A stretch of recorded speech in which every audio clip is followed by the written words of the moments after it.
I realized my downstairs neighbor used real people as practice scenes when I saw my own couch in his photos. Before that, he was just the crime scene cleanup guy to me, the dude in 2B who hauled those red biohazard bins to his van at weird hours while I pretended not to look. The landlord loved him because he handled the bad stuff when someone overdosed or died alone. I'd see him in the hall sometimes, rubber gloves hanging out of his pocket, faint rusty stains on his shoelaces. He always smiled like a tired nurse. I told myself that made it okay. Someone has to mop up the nightmare, right? I kept ignoring little things. The metallic stink that seeped through the vents at 3 a.m. The pipes shaking like somebody scrubbed hard at a tub. The way he never seemed surprised by anything loud. Shouting couples, banging doors, sirens outside. He'd just keep walking steady like he'd heard it all 1,000 times over bodies. I brushed it off as me watching too many documentaries. Then one night, there was a knock on my door. 3 quick hits, no hesitation. When I opened it, he stood there in his hoodie, those thick forearms crossed, breathing like he'd just come up the stairs fast. "Got a delivery," he said, nodding toward the stairwell. Too heavy for one person. Mind giving me a hand? My brain said no immediately. My mouth said, yeah, sure, because I didn't want to be the asshole who refused a guy who cleans up after dead people. We went down together. By the side door, he had 2 big gray tubs stacked on a dolly, lids taped shut, no labels. Not the red medical ones, just fat plastic boxes that looked like they could hold anything. Supplies, he said. Bleach, powders, training stuff. I grabbed one end with him. It was heavy in that awkward, shifting way, like it wasn't just bottles in there. The tape on the lid had brown smudges along the edge. My fingers slid over them and my gut twisted, but I lifted anyway. We dragged the tubs up one flight, through the hallway to his place. His apartment door was already open, light on inside. Everyone in that building locked their doors, even to do laundry, and his was just standing there, wide open, like he trusted the world. That should have been my first clue that he didn't see anyone here as a threat. "Just in the living room," he said. I stepped in and my feet stopped. Every single wall was covered in taped up Polaroids. Not framed photos or art, just dozens and dozens of instant pictures, curling at the corners, all arranged in messy rows. For a second, my brain tried to make them into vacation photos, pets, something normal, but no. They were rooms. Bedrooms, kitchens, bathrooms, shitty apartments like ours. Every shot had some kind of stain, splatter on walls, drag marks across carpet, soaked mattresses, bathtubs with dark pools circling the drain. Some looked like real crime scenes, some looked staged, too clean around the mess. Under each photo, in red pen, he'd written notes. Short ones, arterial, cast off, pooling. Arrows pointed to streaks on door frames, smears on headboards. A few had hesitated, scrawled under faint little lines that crawled across skin or walls, like he'd studied the softer parts. My mind flipped through excuses fast. Maybe these were job records. Maybe he taught classes. Maybe there was some legit reason a guy would wallpaper his living room with blood. I actually reached for that because the alternative felt insane. Then I saw my couch. I knew it instantly. That ugly thrift store pattern, green and brown swirls like melted army camo. The burn mark on the front edge from when I dropped a joint. The crooked floor lamp leaning beside it. It wasn't just the same model. It was my living room. My cheap coffee table in front. My chipped owl-shaped ashtray on the corner. Only in the photo, the cushions were drenched in fake blood. Thick, almost black, soaking deep into the fabric. A big spray hit the wall behind it, and a long smear dragged sideways along the painted head height, like someone's skull had bounced its way down. Under the photo, he'd written my apartment number. Just a number, not my name, neat red handwriting. And then, test angle, needs more force. I swear my vision tunneled. My hands went ice cold and sweaty at the same time. I couldn't move for a second. I just stared and felt my own actual couch existing above his head, one floor up, clean, while this version of it bled out on his wall. I took a step backward, and my heel hit one of his tubs. It thumped, and that sound broke whatever trance I was in. I guess he saw something on my face because his hand shot out and clamped around my elbow. Fingers locked down hard. Too hard for a "hey, you okay?" touch. His grip went right into that soft spot inside the joint. Made my whole arm sting. "People freeze," he said, voice low and weirdly steady. "No emotion. They always think they'll run or fight. They don't. They stand there. They let things happen." I trained myself not to freeze. My brain flashed every true crime interview I'd ever seen, all those calm narrators. The difference was I was inside the frame now. I yanked at my arm, panic hitting me late but heavy. His fingers tightened. For 1 second, I remember this so clearly. I actually thought, if I scream, the building will just assume it's another couple fighting. Nobody comes. Nobody wants to get involved. That thought pissed me off enough that my mouth worked. "Let go," I said, and my voice came out rough, shaking but loud. "Let go or I scream fire and drag every cop in this city to your little fucking art show." Fire felt like the right word, the one that makes people move. He held on another beat, jaw working, eyes searching my face like he weighed how much hassle I was worth. Then he smiled, just a tiny, patient curl of his lip. He dropped my arm. "You're overthinking it," he said. "They're training scenes." I didn't answer, didn't try to be polite.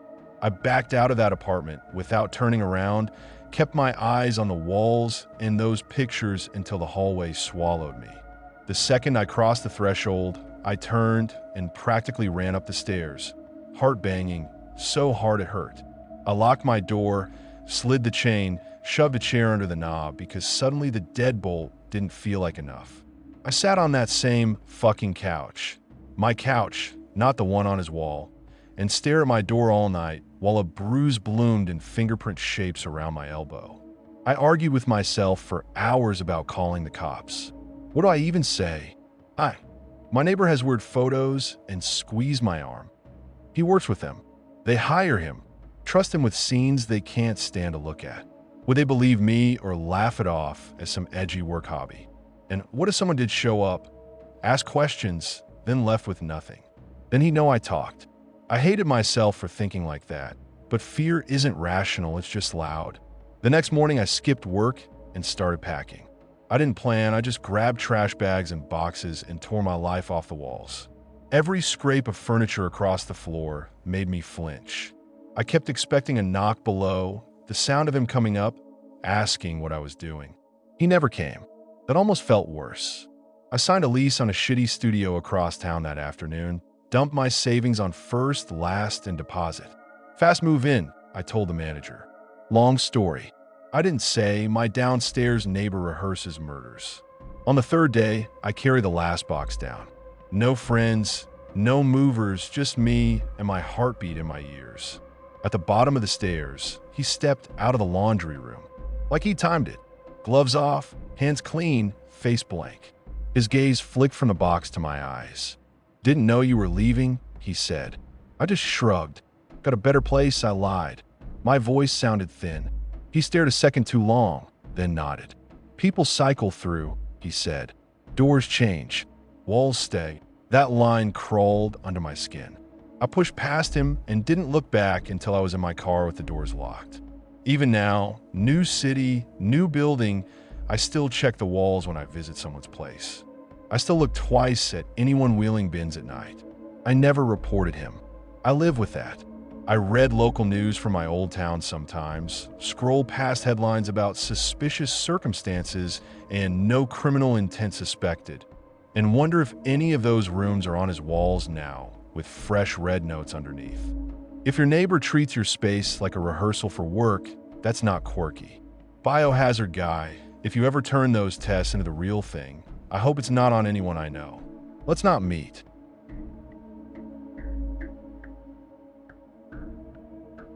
The guy in the pool counts my breaths out loud every time I swim, and he never gets the number wrong.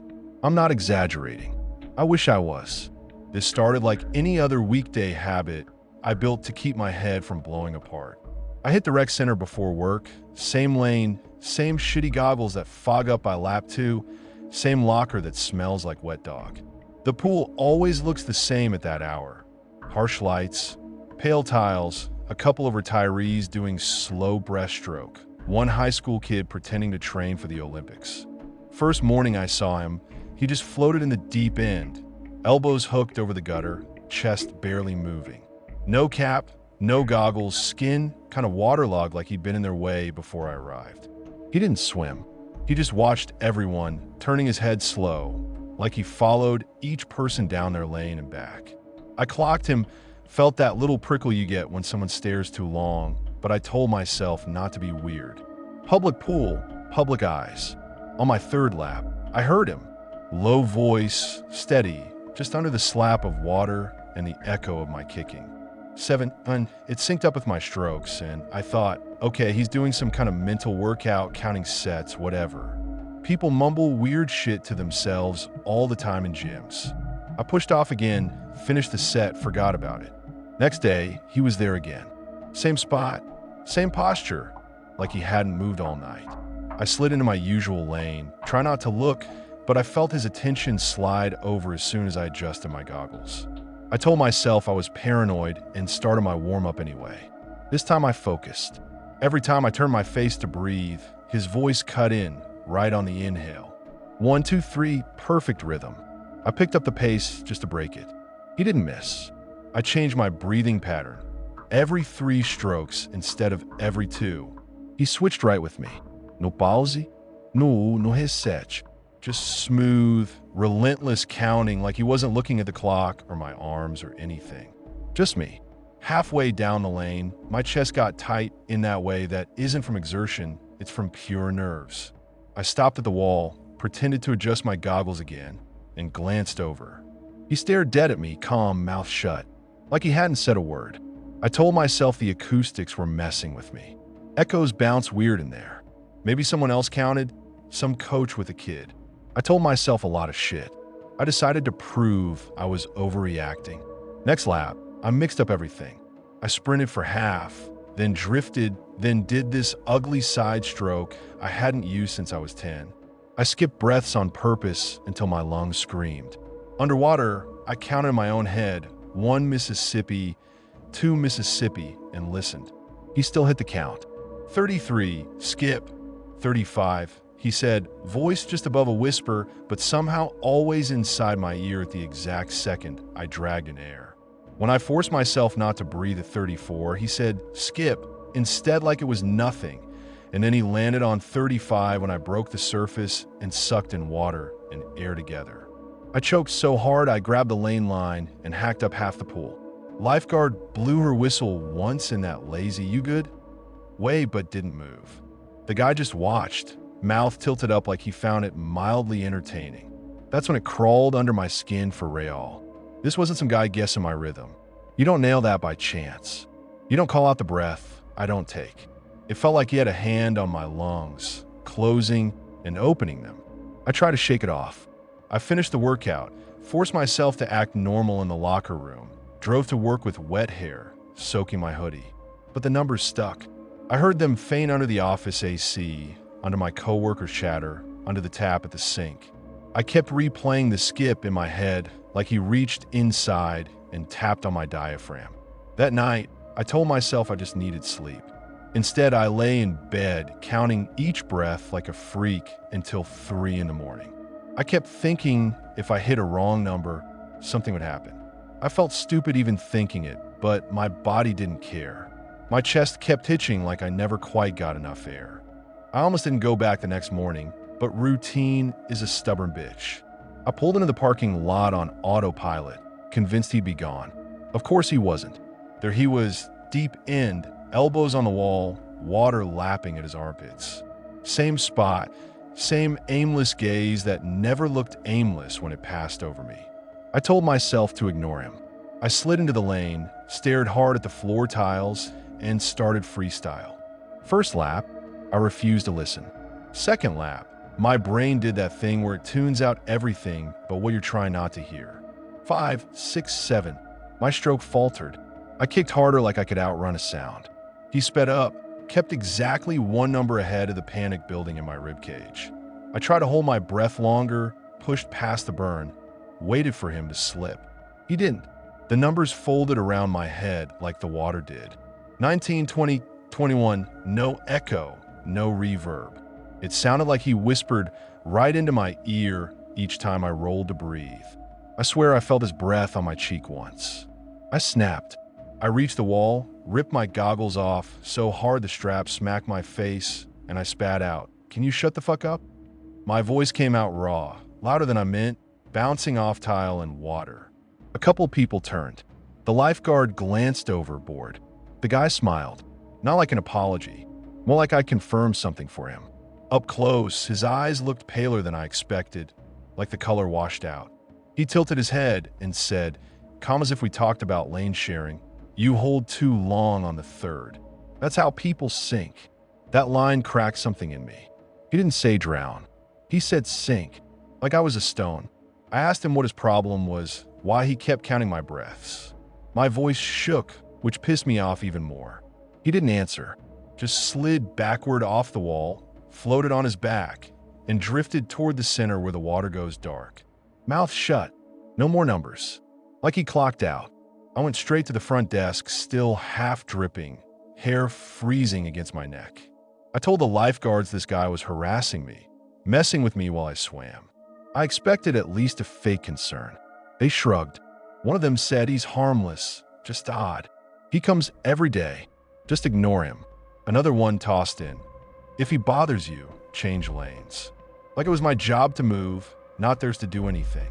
We argued. I said, you don't hear him? He sits there and counts my fucking breaths. They laughed it off. One of them said, man, if you're counting your own, maybe lay off the pre-workout. I wanted to punch him. Instead, I showered way too hot and left with my heart racing like I'd sprinted. I thought about canceling my membership, but it's close to my place and the contract is a pain, and the petty part of me didn't want to give up my stupid lane because of one old creep. I told myself I'd go at a different time, maybe evenings. That night, I drove by out of curiosity. Lights were on. Through the big windows, I swear I saw the same shape, same elbows, same head bent, like he never left. Could have been anyone. My brain decided it was him. Next morning, I brought earplugs.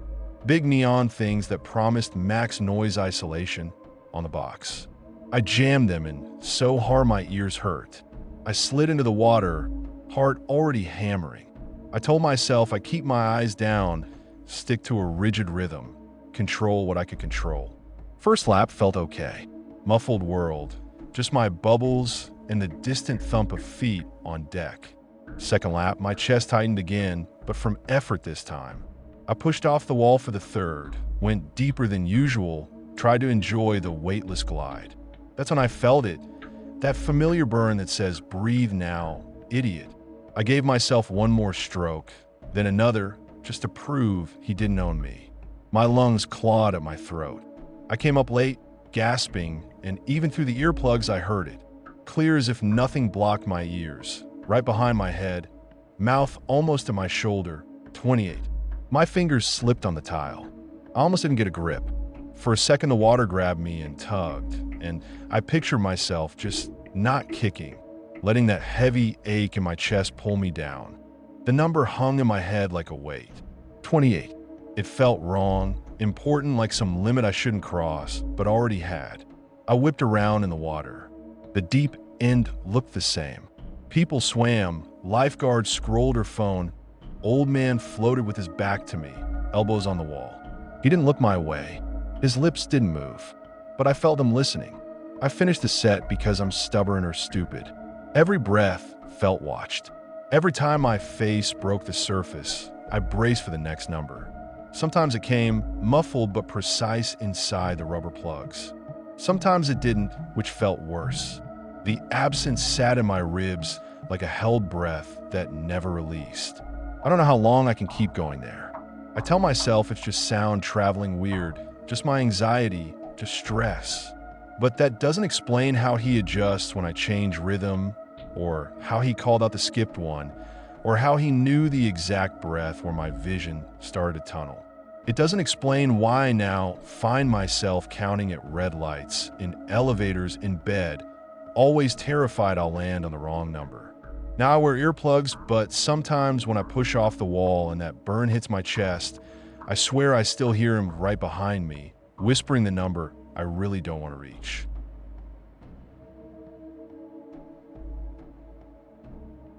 I saw a dead man sitting in my back seat, and it kept me from driving into a wreck.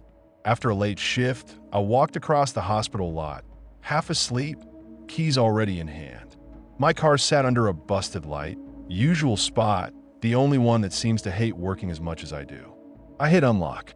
The blink of the interior lights hit my eyes, and in that split second I saw him. A guy in a soaked hoodie sat right behind the driver's seat. Hood up, hair plastered to his forehead, his head tilted too far to one side like his neck had given up.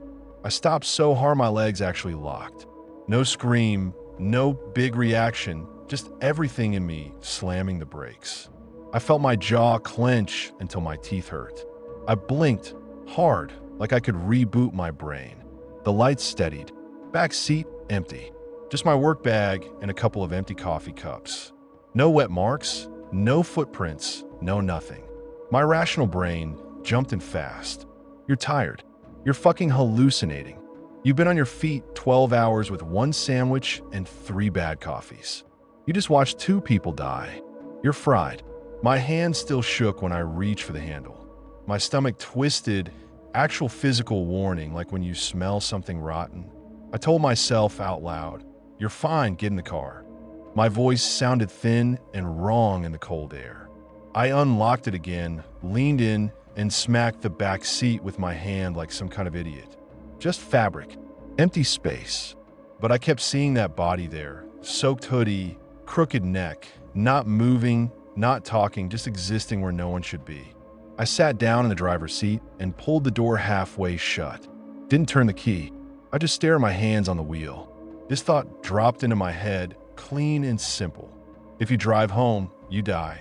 Not dramatic, just stated. I tried to argue with it. "That's stupid," I muttered. "People drive home tired all the time." I pictured my route, the turns, the exit. My brain kept sticking on that exit. It felt like leaning over a balcony rail, and knowing one good push would send you over. My heart hammered so loud I could hear it in my ears. I yanked the keys back out, shoved them in my pocket, and climbed out. Slammed the door harder than I meant to. Then I locked the car again, hit the button twice like I didn't trust the first click. I turned around and walked back to the building. I felt ridiculous, like a kid scared of the dark. At the same time, every step away from that car felt easier than the step before it, like I'd been holding my breath and could finally let it out. Inside, the ER still hummed. Night shift never really gets quiet. It just gets slower and weirder. I told the charge nurse I was too wiped to drive and I was going to crash in the staff lounge. She gave me this look like, "Join the club," and waved me off. I dropped onto one of those sticky vinyl couches, shoes still on, badge still digging into my neck. The room smelled like burnt coffee and old Chinese takeout. The TV played some infomercial with the volume almost off, just enough for the voices to buzz. I shut my eyes. The second the dark hit, I saw him in the car again. Hoodie dripping, head bent wrong, silence thick around him. This wasn't like the usual crap that sticks after a shift. I've seen worse. I've had kids' faces follow me home. But those memories feel like exactly that, memories. This felt like a warning shoved straight into my skull.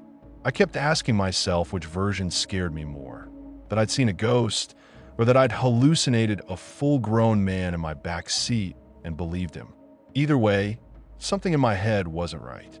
I must have dozed in fragments, the kind of sleep where every noise yanks you halfway back to the surface.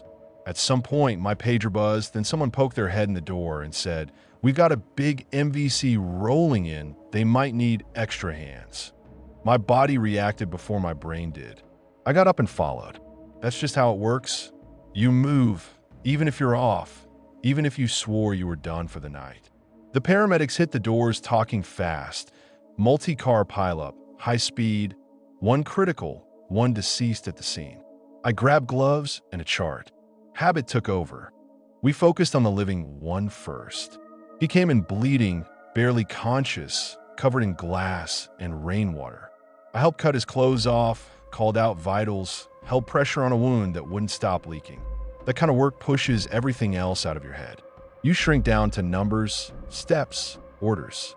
Out of the corner of my eye, I saw the other stretcher roll past. Sheet over the body, dark patch where blood had soaked through. A cop followed with his hands jammed in his pockets, and that look on his face, the one they get when they've already told the family or know they'll have to. Someone muttered, "3-car pileup," right at the highway exit, and said the exact name of the exit I always take home. That cut through my focus like a knife. My hands didn't stop moving, but my brain did a hard turn. We stabilized the living guy enough to send him to CT. The room thinned out. People peeled off to other patients. I stood there with my gloves bloody and my heart pounding like I'd sprinted. The body with the sheet was parked near the wall now. The cop and one of the night docs were talking quietly, that low tone of people discussing logistics around a person who doesn't care anymore. Time of death, paperwork, all that. I don't know why I looked. I could have kept my back turned and walked away. Instead, I stepped closer like something hooked into my chest and tugged. The doc lifted the sheet to check something, just a quick peek. It was enough. Same soaked hoodie, same wet hair slapped across his forehead, same slack face, head tilted that same wrong way. The skin was gray and waxy now, but it was him, the guy from my back seat, or my brain, or wherever the hell he'd been. My fingers went numb. I actually dropped the pen I was holding. It clattered on the floor and made me jump. The cop glanced at me, probably thinking I was just squeamish. If he only knew. I stepped back until I hit the wall, hard enough to feel it in my spine. My breathing went shallow. Part of me wanted to grab someone and say, I saw him already. In my car. He was there. But I pictured their faces, the questions, the looks, maybe a foresight eval, and I shut up. I caught one more bit of the cop's conversation. Impact snapped his neck. Dead before the car stopped moving, which meant that while I stood in the parking lot staring at an empty back seat, this guy's body was still cooling in a twisted frame of metal a few miles away. Unless time doesn't matter the way we think it does. Unless death bends it a little on the way in. I walked out to the lot again later when things calmed down and just stared at my stupid car under that dead light. I imagined another version of me unlocking it, telling myself not to be a coward, driving off, hitting that exit right on schedule. I could almost feel the seatbelt across my chest, the wheel under my hands, the sudden flash of headlights from the side, the weight of a ton of metal folding the car in half and turning my neck into whatever it looked like. Maybe it was all in my head. Maybe I finally cracked and my brain saved me out of pure dumb luck. Or maybe some piece of him got there first and sat where I'd have sat, long enough to spook me away from my own death scene. I don't know. I'm not religious, and I don't like the word miracle. Whatever it was didn't feel kind. It felt cold and efficient. Just a push. Not this way, not tonight. Believe me or don't. I still check the back seat every time, but now I'm more scared of not seeing anyone there.